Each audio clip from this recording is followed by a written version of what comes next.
The wind screams across the frozen forests of Oregon, carrying the scent of gasoline and fear. When Navy SEAL Jack Carter finds a desperate man dousing himself in fuel under a flickering gas station light, he saves him, only to uncover a secret that should have stayed buried. That night, men with guns descend upon Jack's cabin. The storm outside turns into war as bullets tear through the dark, and his loyal German shepherd Rex fights beside him. Bleeding and outnumbered, Jack makes a single call to his old SEAL unit, the brothers he swore he'd never need again. What follows is a battle between redemption and revenge, faith and fire, and one man's final stand against a darkness that wears the face of his own commander. Before we begin, tell us where you're watching from, and if this story moves you, please subscribe for more tales of courage, loyalty, and the miracles God still hides in the heart of every storm. The rain came sideways in Iron Creek, Oregon, slicing through the cold night like tiny knives. Street lights flickered against puddles of oil and rainwater, their reflections trembling on the cracked asphalt. The wind carried the smell of wet pine and rust from the old lumber mill downriver. It was nearly midnight when Jack Carter, a 37-year-old former Navy SEAL, parked his black pickup by the deserted gas station on Route 19. He had come to Iron Creek seeking quiet after years of service, a kind of peace the world never really grants men like him. His face bore the calm of habit, not serenity. Short brown hair slicked from the rain, a scar along his jawline that told stories no one ever asked about. Jack had a soldier's posture, upright even in weariness, but his gray eyes carried a heaviness, one that comes from too many funerals and too few homecomings. Beside him in the truck's passenger seat sat Rex, a 7-year-old German shepherd with a thick coat of sable black and tan, intelligent amber eyes, and a calm that only came from disciplined training. Once part of Jack's SEAL Team K9 unit, Rex had saved him more times than he could count. Now the dog was semi-retired, wearing a leather collar instead of a tactical harness, but the sharpness in his gaze had not dulled. Jack often talked to Rex more than to people, perhaps because Rex never asked about the nightmares. Jack had been driving aimlessly that night, restless. Since leaving the service, he'd taken contract work, security, logistics, even volunteer rescue, but something inside him refused to settle. He missed the clarity of war, the simplicity of knowing who the enemy was. In Iron Creek, life was supposed to be slow, clean. Yet peace, he'd learned, could be as cruel as any battlefield. It left too much room to think. As he sat in the truck sipping lukewarm coffee, a flicker of orange caught his eye through the sheets of rain. At first, he thought it was lightning. Then it moved, steady, rhythmic, a flame.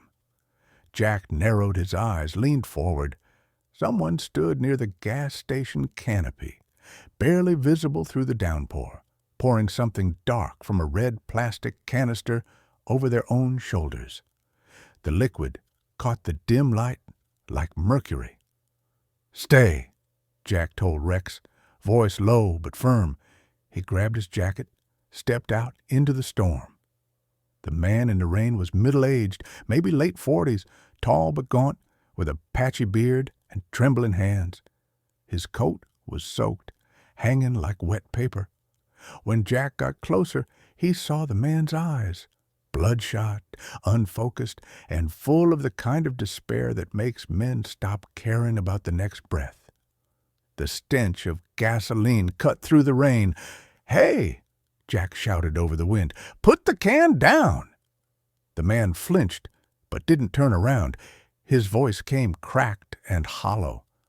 "Don't come closer. I'm done." Jack slowed his steps. Nobody's done till it's over. Whatever you think you lost, this isn't the way. The man laughed, a sound both pitiful and bitter. Lost? You don't know what that means, soldier. The word caught Jack off guard. How do you— Your stance, the man interrupted without turning. You walk like you've seen things blow up behind you. His laugh broke again into something closer to a sob. So tell me, hero, you ever watch your kid brother die choking on white powder? Jack's gut tightened.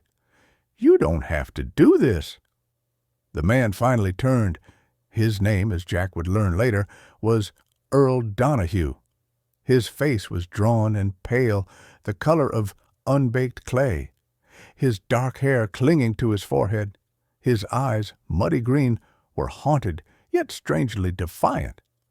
The rain washed streaks of gasoline down his jacket. In his right hand, a box of matches. "Step back," Earl said. "This is between me and God." Jack took another cautious step forward. "Then you're facing the wrong direction."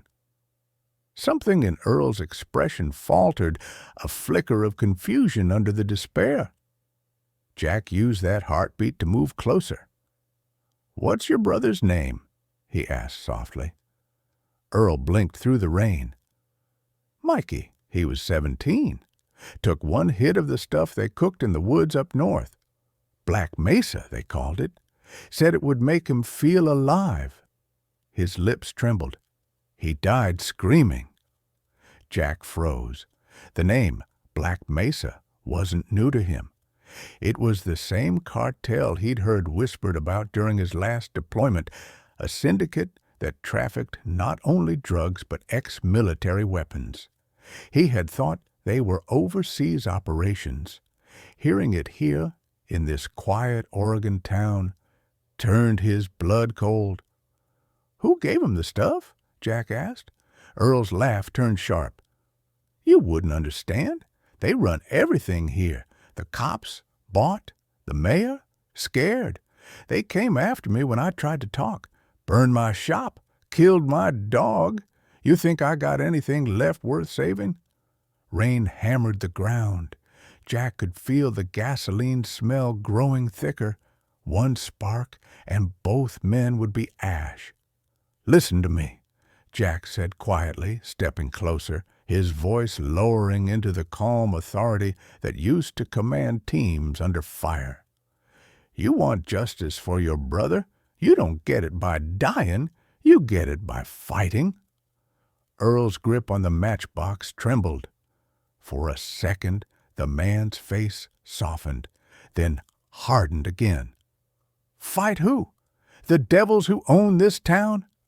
Jack's tone sharpened. "Then let's start by naming them."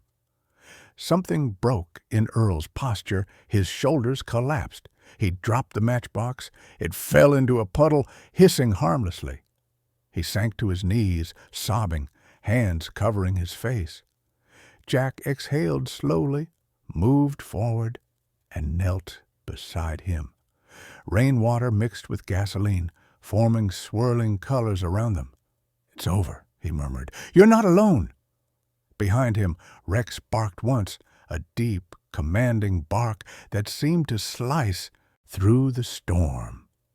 The dog trotted over, his amber eyes fixed on Earl, cautious but not aggressive. Rex nudged Earl's arm gently, sniffing. The man flinched, then hesitated, looking at the dog as if seeing something pure for the first time in years. "You keep him close," Earl whispered. "He looks like Mikey's dog. Shepherd mix, loyal to a fault." Jack gave a faint smile. "Yeah, that's Rex. Loyal's his only flaw." Earl stared at him, breathing hard. "They killed him too, you know. My brother's dog. Shot him when he barked at their truck." The rain seemed to slow around them, every droplet heavy with memory. Jack could feel the weight of this man's grief, raw, trembling, contagious. But beneath it, there was something else. Truth. Jack's mind was already racing. Black Mesa, local control, corrupt police. He could almost see the pattern forming. He stood, pulled Earl up by the arm. "You're coming with me. You'll tell me everything you know." Earl hesitated, eyes wide. "Why would you care? You're not a cop." "No," Jack said quietly. "I'm worse." Lightning cracked across the sky. The wind howled through the gas station's shattered sign. Jack led Earl toward his truck, Rex trotting beside them. As the headlights flared to life, Jack caught his reflection in the rearview mirror, the same cold eyes that once stared down insurgents overseas, now staring into something far more personal. As he pulled away, Earl mumbled something under his breath. Jack almost didn't catch it. "They are watching us, you know. Always watching." Jack frowned. "Who?" Earl looked out the rain-smeared window, his expression suddenly blank. "The ones who never sleep." And in that instant, a red laser dot danced briefly across the fogged windshield, then vanished. Jack's hand went instinctively to his sidearm. The storm outside swallowed everything again. But the message was clear. Someone already knew Jack Carter was back in the game. The morning after the storm carried a strange stillness over Iron Creek. The town looked washed clean, yet beneath the polished asphalt and dripping pine branches, something foul still festered. Jack Carter drove his old pickup through the mist, the rhythmic wiper blades marking time with his thoughts. Beside him, Rex sat upright in the passenger seat, head high, nose twitching at every passing scent of damp soil and gasoline. The German shepherd's coat gleamed in the gray light, wet, thick, and alive with the energy of purpose. Jack's mind replayed the night before, the smell of gas, the trembling hands, and the name that cut through him like a bullet. Black Mesa. Earl Donahue had passed out on Jack's couch after spilling pieces of his story between fits of guilt and exhaustion. When dawn came, Jack left him with coffee, a blanket, and a promise. "Stay alive, Earl. You've already done more than you think." But Jack knew words were cheap, and truth was a debt that demanded blood. He pulled over outside the sheriff's station, watching through the rain-streaked windshield as two deputies smoked under the awning. Their uniforms were clean, but their postures spoke of indifference. He'd seen that look before, men who took orders from whoever paid best. He didn't bother going inside. Local law enforcement was already compromised. He needed information from the street, not a badge. Jack turned down Main Street, where small shops blinked with half-dead neon signs. A place called Rusty Lantern Bar caught his eye, a squat brick building with boarded windows and a humming sign that looked ready to fall. A drunk stumbled out the door, nearly tripping over a trash can. The man's jacket bore a patch of a black mountain silhouette, Black Mesa's calling card. That was all the confirmation Jack needed. He parked around the corner, pulled on his worn leather jacket, and signaled Rex to stay alert. Together, they approached the bar entrance, rain dripping from the roof like a leaky faucet. Inside, the air was thick with smoke and old beer. A jukebox hummed in the corner, playing a tired country song about lost wars and cheaper whiskey.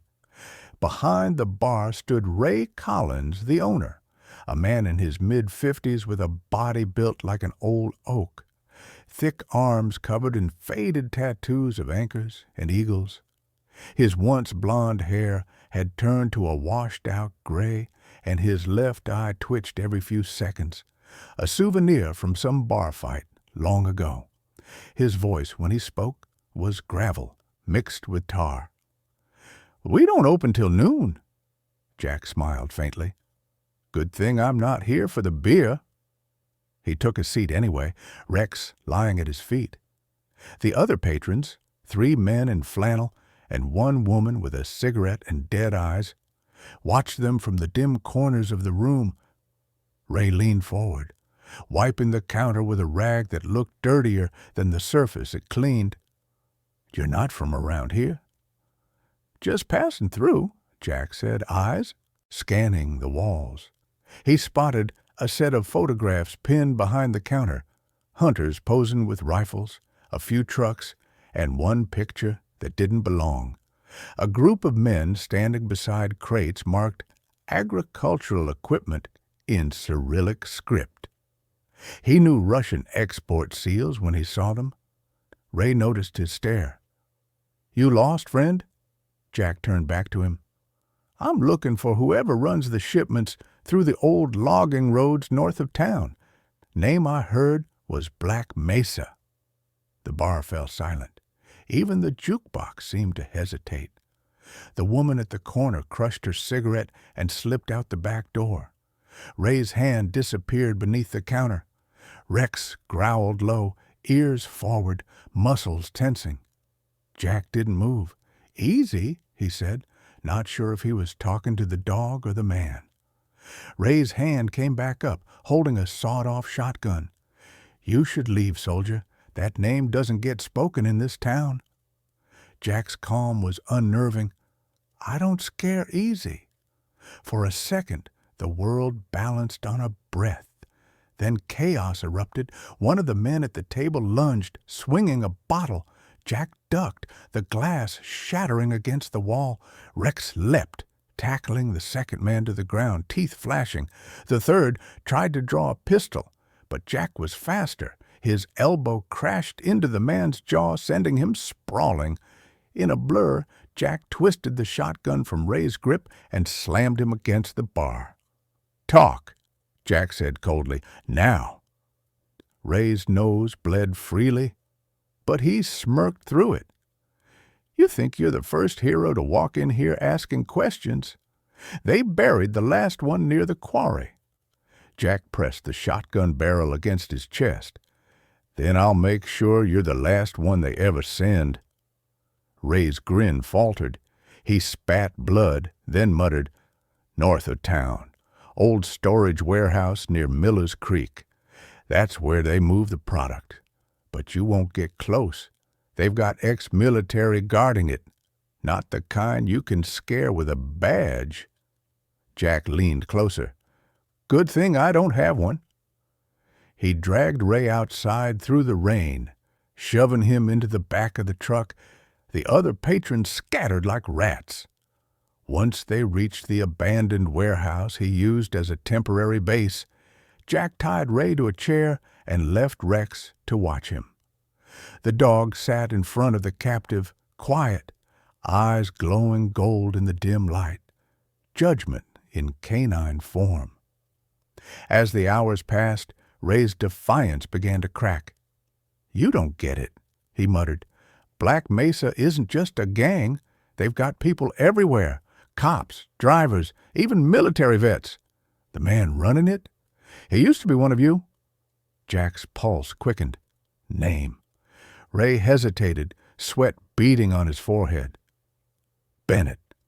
Colonel Harold Bennett." The name hit Jack like a strike to the gut.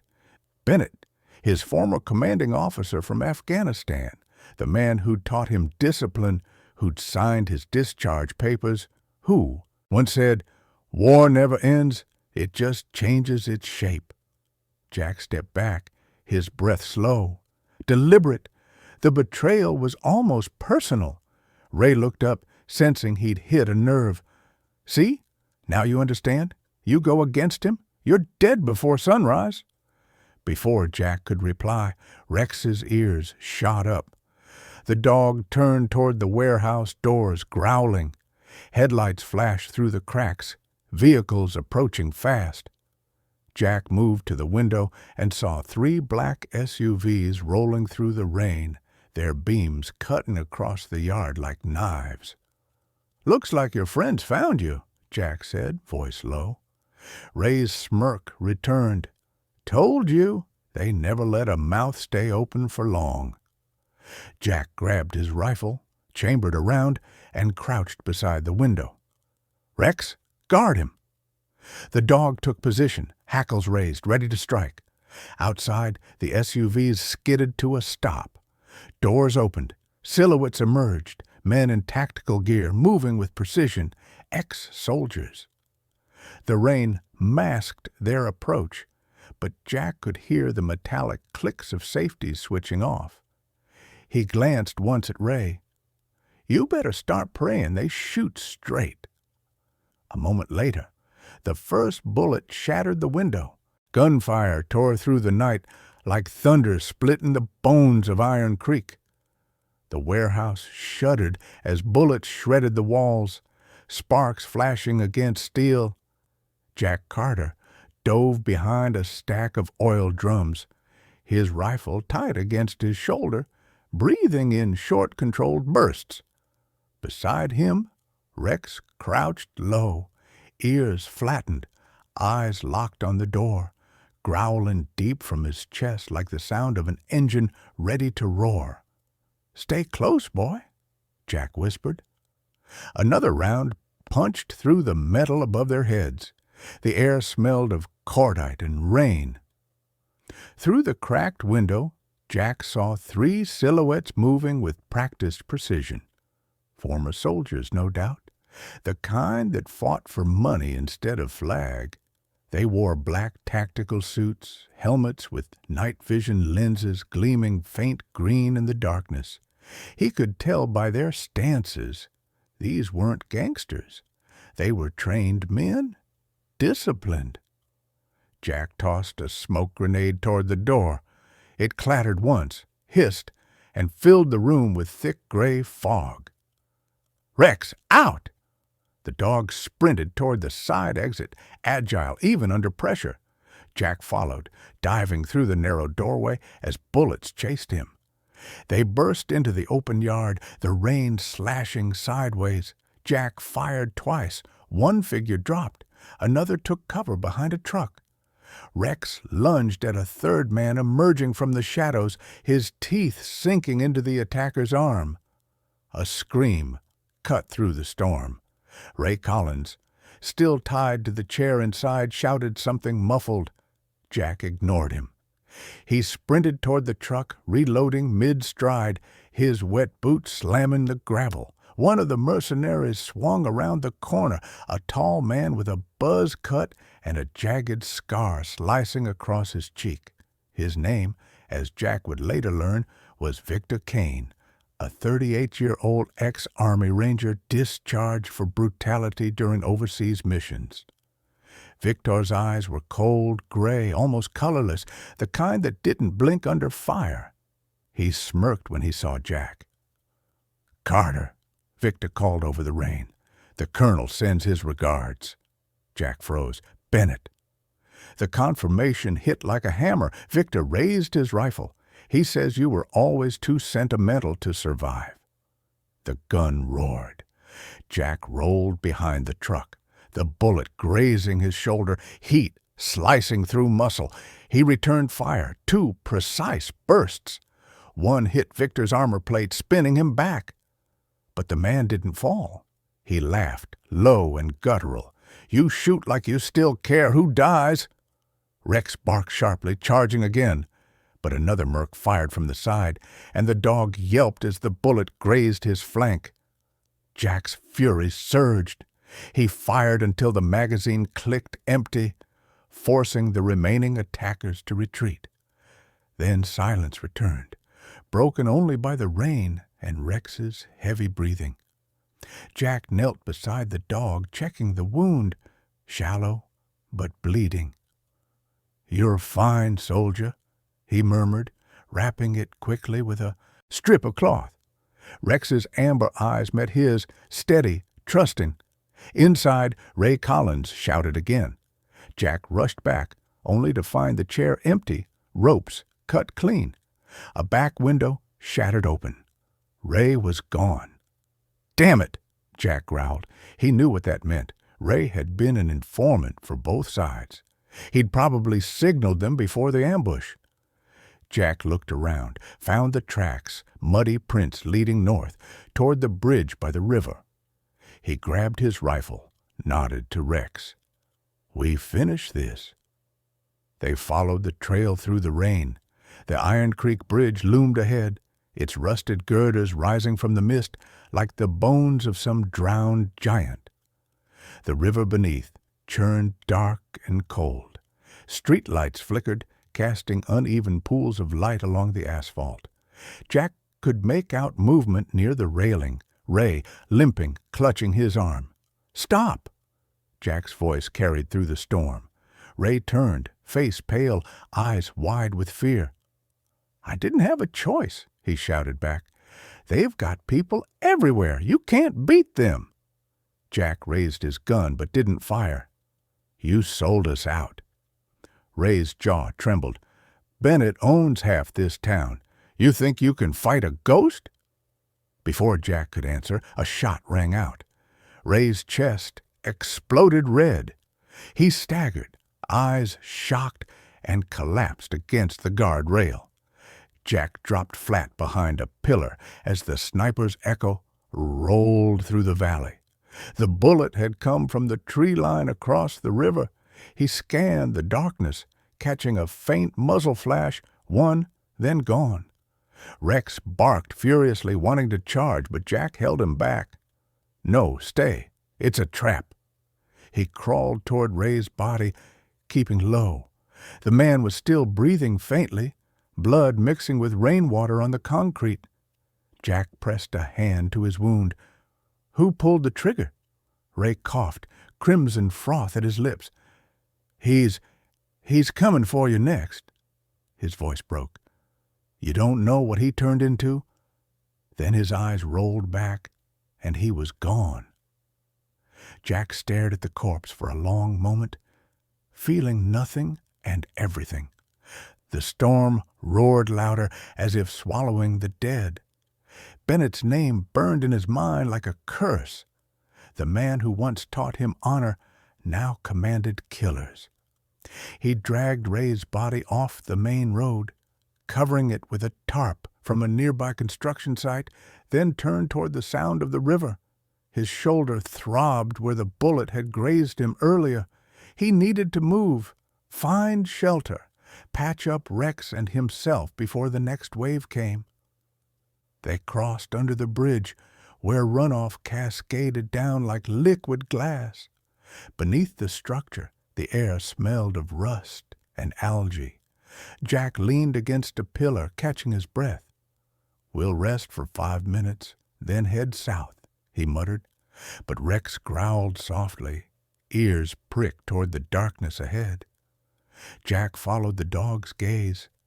A figure emerged slowly from the shadows, small, shivering, holding a flashlight that trembled in her hand. She couldn't have been more than 16. Her jacket was oversized, her jeans soaked to the knees, hair plastered to her forehead in dark strands. Her face was thin, pale, with freckles across her nose and sharp blue eyes that darted between fear and determination. "Don't shoot," she said, her voice shaky but defiant. I saw what happened. I can help you." Jack kept his weapon low but ready. "Who are you?" "Sarah Monroe," she replied, stepping closer. "My dad used to work at the sawmill before Black Mesa took over. I've been watching them for weeks. You're not the only one who wants them gone." Jack studied her face. Too young to lie convincingly, yet old enough to know danger. "You shouldn't be out here." Sarah's chin lifted stubbornly. "Neither should you."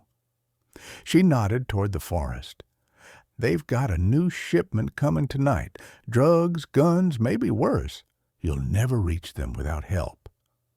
Before Jack could question further, a low rumble echoed in the distance.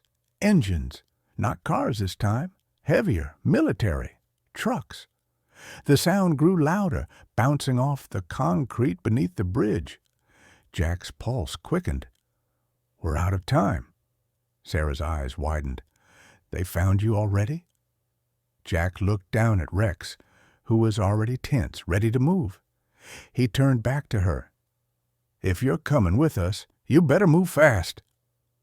The first searchlight swept across the bridge above, slicing through the rain. Jack grabbed Sarah's arm and pulled her toward the embankment. "Go!"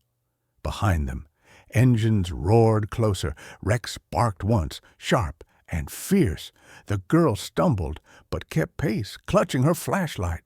The night swallowed their silhouettes as they disappeared into the forest, while the glare of headlights flooded the bridge, an army of shadows hunting one man, one dog, and a girl who knew too much.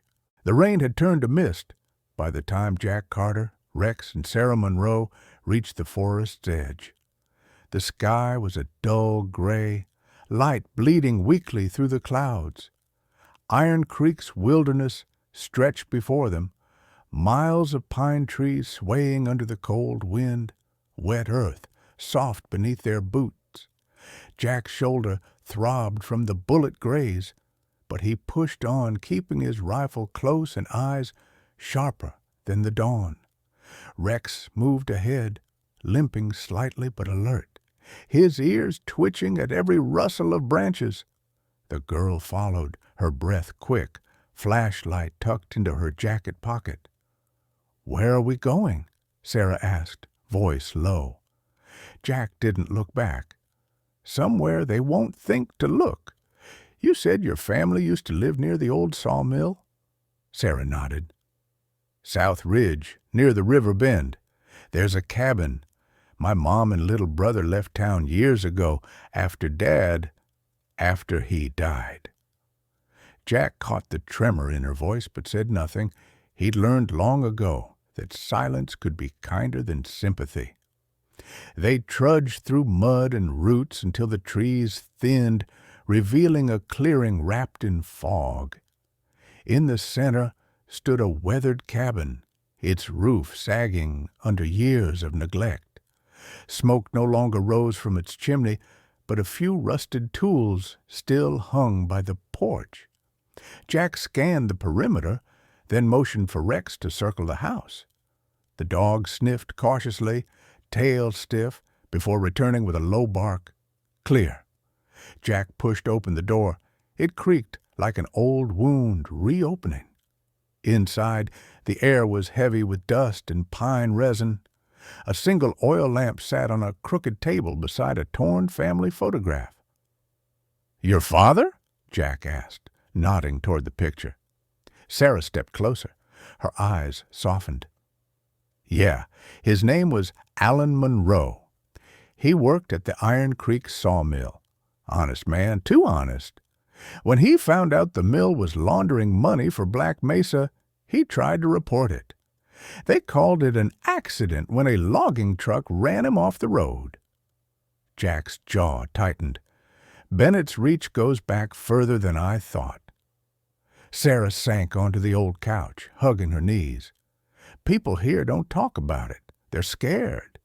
Black Mesa pays the bills, funds the sheriff's office, owns half the trucks. My dad used to say, 'Courage is easy until it costs you something.'" Jack crouched near the fire pit, stacking wood. He was right. He struck a match, and soon a small flame flickered to life, casting warmth over the room. Rex settled near the doorway, watchful. They ate from Jack's pack, dry rations, barely food, but it filled the silence. Afterward, Jack cleaned Rex's wound, wrapping it with gauze. Sarah watched, fascinated. "You treat him like a person." Jack smiled faintly. "He's better than most." Outside, the forest whispered. Jack's instincts prickled. Years of combat had tuned him to every unnatural sound. "We rest for 1 hour," he said. "Then we move." But rest never came easy. Jack's dreams were full of sand, smoke, and voices that called from places he'd buried. When he woke, the fire had died down, and Sarah was gone. Panic hit before reason. He grabbed his rifle, scanning the dark. A faint voice came from outside. "It's okay. I found something." He stepped out onto the porch, heart still racing. Sarah stood near the woodpile, holding a metal tin she'd dug from the dirt. "There's a false floor," she said. "Dad must have hidden it." Jack took the tin, opened it. Inside were documents, maps of Iron Creek, shipping manifests, and several photos of men in military gear standing beside crates marked with the Black Mesa insignia. One of them was unmistakable. Colonel Harold Bennett, younger but unmistakably smug. Another man in the photo drew Jack's attention, a heavy-set figure with salt and pepper beard and cold, intelligent eyes. "Who's this?" Sarah squinted. "That's Liam Graves. He used to run the mill's security before Bennett took over. Some said he was military too, but no one knew for sure. He disappeared after my dad's death." Jack stared at the image longer than he meant to. Graves' expression wasn't just cold, it was calculating, the look of someone who believed himself untouchable. "If he's alive," Jack said quietly, "he's working for Bennett." Before Sarah could reply, Rex growled. His hackles rose, ears pricked toward the tree line. Jack lifted his rifle. "Lights out," he whispered. They doused the lantern. Through the slits of the window, headlights flickered in the distance. Jack's pulse quickened. "They tracked us." He guided Sarah toward the back door. "We moved through the creek bed. It'll hide our tracks." They slipped into the woods as engines rumbled closer. Rain began again, soft but relentless. Rex trotted ahead, keeping low. Sarah stumbled over roots, her breath sharp in the cold air. Jack whispered, "Keep going. Don't look back." But when they reached the shallow creek, a sudden beam of light cut through the mist behind them. Voices shouted. A gunshot cracked. Bark exploded near Sarah's head. She screamed, ducking. Jack returned fire, 3 precise bursts, then motioned for her to dive into the water. They waded through freezing current, the sound of pursuit growing closer. When they finally reached the opposite bank, Jack turned. Through the haze, he saw men fanning out with flashlights and rifles. Black Mesa's mercenaries. One figure stood apart, larger, slower, but commanding. Even from the distance, Jack recognized the silhouette, the heavy-set frame and confident stride from the photo. Liam Graves. The man's voice carried over the rain. "Carter, you can run all you want, but Bennett says he wants you alive.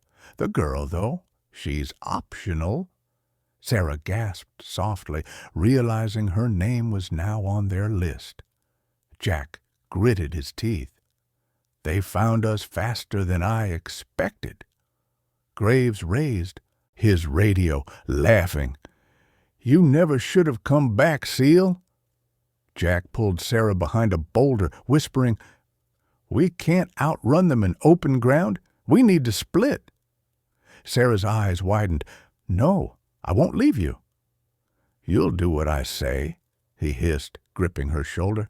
"There's a ranger cabin 2 miles east. Get there. Find a man named Caleb Monroe. Your uncle, I assume?" Sarah nodded, trembling. "He left years ago. You think he's still alive?" Jack handed her his spare pistol. "If he's not, then you'll make sure you are." Rex whined softly, sensing the separation. Jack stroked his fur once. "Stay with her. Protect her." The dog hesitated, then obeyed, pressing close to Sarah's leg. Jack turned back toward the creek, eyes narrowing at the approaching lights. He could feel the weight of the moment settle in his chest. War again, inevitable and personal. "Go!" he shouted. Sarah and Rex vanished into the dark, swallowed by trees and mist. Jack took a deep breath, lifted his rifle, and stepped into the open. Liam Graves smiled when he saw him. Finally, the famous Carter. Jack raised his weapon. "You talk too much." Lightning cracked. turning night to daylight for a heartbeat. The two men faced each other across the water, the world holding its breath. Then thunder rolled, and the next shot decided who would live to see dawn. The forest was on fire with thunder and rain. Jack Carter crouched behind a fallen log, his rifle slick with water, heart pounding to the rhythm of the storm. Across the creek, the body of Liam Graves lay motionless, though Jack didn't trust it. Men like Graves didn't die easily. Smoke rose from the muzzle of Jack's rifle, mixing with the fog. He had fired 3 shots, center mass, but the silence that followed felt wrong, heavy. Rex and Sarah were gone, moving east towards safety, and that thought steadied him for a moment, until a faint sound, boots scraping gravel, cut through the rain. Graves groaned, rolling onto his side. The man's armor was torn, blood soaking through the seams, but his grin remained. "Still think you can stop us alone, Carter?" His voice rasped like gravel dragged across glass. Jack stood, rifle aimed. "You're bleeding out. Talk." Graves laughed, coughing blood. "You think killing me changes anything? You know who trained these men? Who built this operation? It wasn't Bennett. He just keeps the books." Jack frowned. "Then who?" Graves's eyes gleamed even through the rain. "You'll find out soon enough. We all serve someone." Then his hand twitched toward his belt.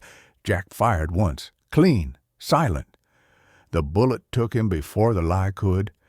Graves slumped back, the rain washing his blood into the mud. Jack exhaled, the smell of gunpowder thick in the air. He crouched beside the body, searching it. Maps, coordinates, and a satellite phone. He scrolled through the contacts, numbers tagged with code names: Hawk, Ironvale, Bishop.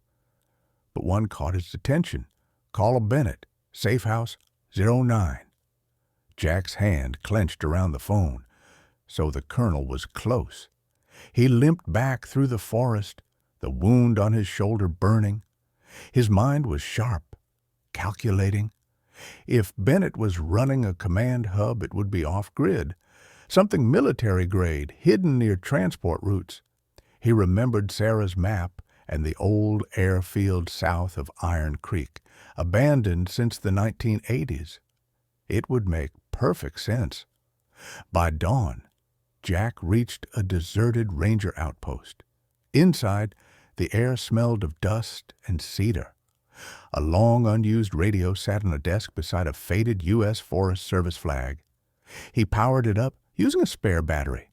Static hissed, then cleared. "This is Carter," he said into the mic, "requesting contact with any active SEAL team in Pacific Command. Authorization code Delta 9 Kilo 4. For a long moment, there was only silence. Then a voice crackled through, calm but wary. "Identify. Jack Carter, retired SEAL Team 4. I need eyes and guns near Iron Creek, Oregon. Situation classified threat level Omega." A pause. Then, "Jesus, Carter, we thought you were dead." Jack smiled faintly. "Not yet." The voice belonged to Commander Owen Pierce, a man in his early 40s with a voice like granite and the patience of a sniper. Jack remembered him from a mission in Yemen. Steady, hands, no ego, the kind of man you'd follow into hell. "You got 2 minutes to brief me," Pierce said. Jack summarized fast. Bennett's corruption, the cartel link, the Black Mesa network, and the hit squads operating on U.S. soil. When he finished, the line went quiet again. Finally, Pierce replied, "Understood. You'll have support. ETA 2 hours. We'll call it Operation Iron Howl. You still got that dog?" Jack looked down at the wet paw prints leading away into the trees. "Always." He killed the signal and set up flares. The sun broke weakly through the storm clouds, turning the mist gold. For the first time in days, he allowed himself to breathe. But it was short-lived. From the ridge, a faint echo of engines drifted closer, trucks, heavy and numerous. By the time Pierce and his small squad arrived, the forest was humming with danger. Lieutenant Marcus Doyle, a young SEAL with dark skin, a trimmed beard, and eyes that flickered between humor and fearlessness, greeted Jack with a firm handshake. "You look like hell, sir," Jack smirked. "Feels about right."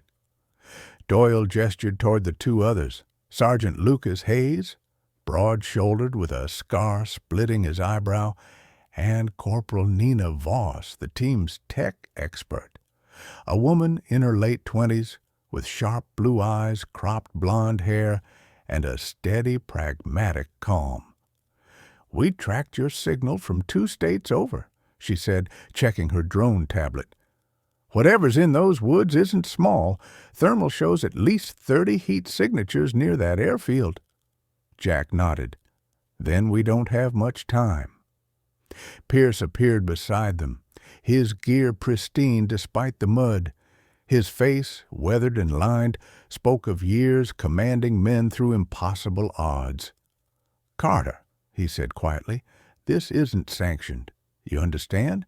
If this goes wrong, nobody's coming." Jack met his gaze. "Wouldn't be the first time." They moved out before dusk, navigating through the underbrush in a diamond formation. Rex rejoined them halfway through, limping but determined. He pressed against Jack's leg briefly, his way of saying "still here." Jack's hand brushed the dog's neck in silent gratitude. From the hilltop overlooking the old airfield, they saw it. Rows of cargo containers, makeshift barracks, and military trucks painted in desert camo. Floodlights swept across the compound. Men moved below, unloading crates stamped with Russian lettering. Nina adjusted her binoculars. "Looks like weapons-grade material. This isn't just drugs, they're arming someone." Jack's stomach twisted. "Or preparing for something." Pierce's expression hardened. "We go in silent. Disable communications first, then sweep the north hangar. Carter, you take point with Rex." They descended through the mist, their movements ghost-like. The first guard fell without a sound, Jack's knife quick and efficient. Inside the perimeter, Rex sniffed out explosives, hidden under a tarp, alerting Nina, who defused them within seconds. For a moment, it seemed like everything was going according to plan. Then, from the control tower, a voice blared through the speakers, deep, commanding, unmistakable. "You've come far, Jack, but this is where your story ends." Jack froze. The voice was Bennett's.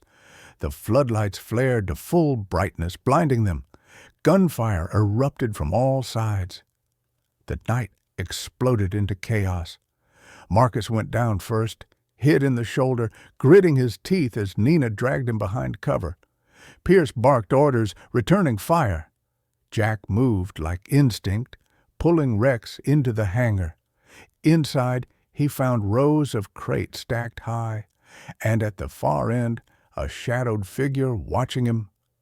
Bennett stepped forward, older now, his once clean uniform replaced by tactical armor, the insignia scraped off. His gray hair was cropped short, his face lined but sharp, eyes burning with a strange mix of conviction and madness. "You were one of my best," Bennett said calmly. "You could have joined me, Carter. We were going to rebuild something pure. No politics, no lies, just strength." Jack's voice was cold. "You built a cartel." Bennett smiled faintly. "I built a future." Before Jack could respond, Bennett drew his sidearm. The two men stared across the empty hangar, years of shared history between them, teacher and student, now predator and prey. The rain outside turned to hail, hammering the metal roof like drums of war. Jack's finger tightened on the trigger. "You trained me too well for this, sir." Bennett's reply came quiet but resolute. "We'll see." Their shots echoed as one. The echo of 2 gunshots rolled through the hangar like thunder trapped inside metal walls. For a heartbeat, the world stood still. Dust drifted through the air. Then one figure fell. Colonel Harold Bennett staggered back, blood blooming across his side like dark ink spreading through paper. Jack Carter's shoulder burned. Bennett's bullet had grazed him again, but he stayed upright, his breath steady, his rifle still trained. The old colonel dropped to one knee, defiance still burning behind his pale eyes. "You should have joined me, Carter," Bennett hissed. "You could have been a god in this new order." Jack stepped closer, lowering his rifle. "You were a god once. You just forgot who made you human." Bennett's mouth twitched, half sneer, half regret. Then his strength gave out. The man who had once commanded armies fell silent, the rain outside washing away the blood pooling beneath his hand. For a long time, Jack didn't move. The hangar reeked of cordite and smoke, the storm outside subsiding into a cold drizzle. Through the cracked roof, dawn bled in thin rays of gold, touching the wreckage like an indifferent blessing. "Carter!" Commander Owen Pierce's voice echoed from the entrance. He and his remaining team, Nina Voss and Lucas Hayes, moved cautiously through the carnage. Marcus Doyle was alive, bandaged but pale, supported by Nina. "You good?" Pierce asked. Jack nodded once. "It's done." Nina glanced at Bennett's body, then at the stacked crates of weapons and drugs. "We'll need the feds for this." Pierce gave a short, grim laugh. "You think the feds will believe us without proof?" Jack gestured toward the satellite equipment. "Then we give them proof." He limped to the control station, powered up the terminal, and connected the phone he'd taken from Liam Graves. Data flashed across the screen. Ledgers, transaction codes, the full network of Black Mesa's operations. Nina's fingers flew over the keyboard, her expression hard. "Uploading to the DOD and Interpol servers," she said. "Every name, every account. Bennett's entire empire goes public in 60 seconds. Pierce exhaled slowly. "Then it's over." Jack stared at the body on the floor. Not yet. Not until they stopped coming. Outside, the sound of helicopters approached, a deep rhythmic thump slicing through the fog. The team instinctively took defensive positions, but the markings on the choppers weren't hostile. They bore the insignia of U.S. Marshals. As the aircraft landed, armed federal agents poured out, led by a tall woman with iron-gray hair and a trench coat dark as wet ash. "Special Agent Lydia Shaw," she introduced herself, flashing her badge. She was in her early 50s, sharp-featured, her eyes as cutting as the wind that followed her in. "We've been tracking transmissions from this sector all night. Looks like we arrived just in time to clean up your mess." Pierce's brows lifted. "Good timing, Agent." Shaw's gaze swept the hangar, pausing on Bennett's corpse. "The colonel himself. Damn, you boys don't do things halfway." She turned back to Jack. "You Carter?" He nodded. "You just blew the lid off a multi-state operation and probably saved this town. But you also created a federal migraine of biblical proportions." Her tone was dry but not unkind. "You'll need to come in for debriefing." Jack gave a faint smile. "I've had worse mornings." As agents began securing evidence and tending to the wounded, Jack stepped outside. The airfield stretched wide beneath the dawn. Wet earth, the scent of smoke, the faint orange glow of sunrise breaking through the mist. He looked east, toward the forest where Sarah and Rex had fled.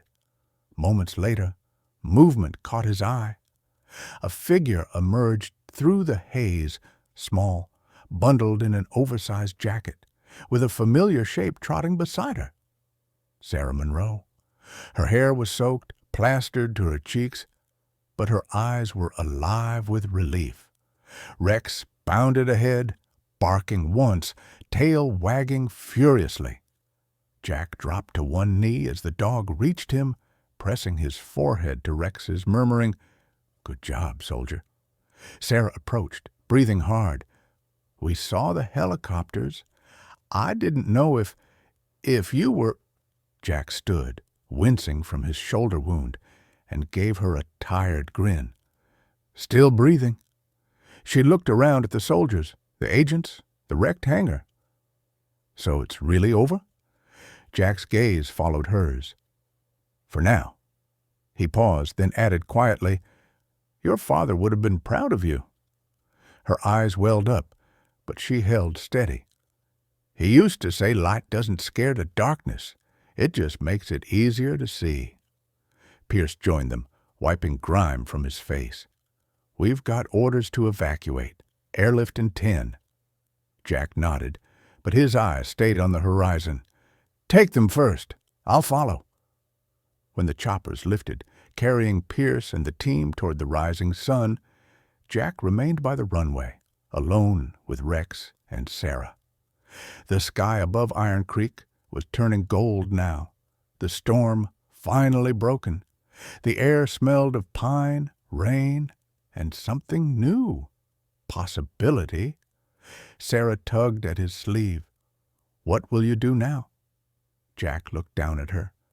"There's still cleanup. Some of Bennett's men will scatter, and someone needs to make sure they never regroup." She frowned. "You mean you're not done?" Jack chuckled softly. "A soldier's never really done, kid. We just change battlefields." Rex barked once as if agreeing. Jack looked at him, a smile ghosting his face. "Guess you're not retiring after all." In the distance, the last helicopter vanished into the sky. Jack took one final look at the hangar, now surrounded by law enforcement and smoke, and turned toward the forest path. "Let's go home," he said simply. They walked until the airfield was just a memory behind them, and the first true light of morning broke over Iron Creek. Sarah walked beside him, Rex leading the way, tail high, the three of them leaving behind the ghosts of war and the scent of cordite for something quieter, something almost like peace. But as they disappeared into the trees, the camera of the story might linger a moment longer on Bennett's satellite terminal, its screen flickering one last line of encrypted code before it went dark. A final whisper hinting that somewhere out there, Black Mesa was not entirely dead. As the first light broke through the clouds above Iron Creek, the world seemed reborn. The war was over, but the message lingered, a whisper older than any battlefield, that even in the darkest night, God leaves a spark of light for those who refuse to surrender. Jack had seen too much loss to speak easily of faith, yet as he walked with Sarah and Rex beneath the trembling pines, he understood something sacred, that miracles aren't thunder and fire. They are quiet moments when a broken man finds reason to hope again. The same God who guided a wounded soldier through war can guide you through whatever storm you face today. Maybe your battle isn't fought with bullets, but with loneliness, fear, or loss. Remember, every dawn begins in darkness. If you hold on long enough, light always finds its way through. If this story touched your heart, please share it with someone who needs hope tonight. Leave a comment below and tell us where you're watching from. Subscribe to our channel so these stories of courage and faith can continue reaching those who've forgotten that miracles still happen. May God bless you, protect your loved ones, and remind you that no matter how far you've fallen, grace still finds a way to lift you back up.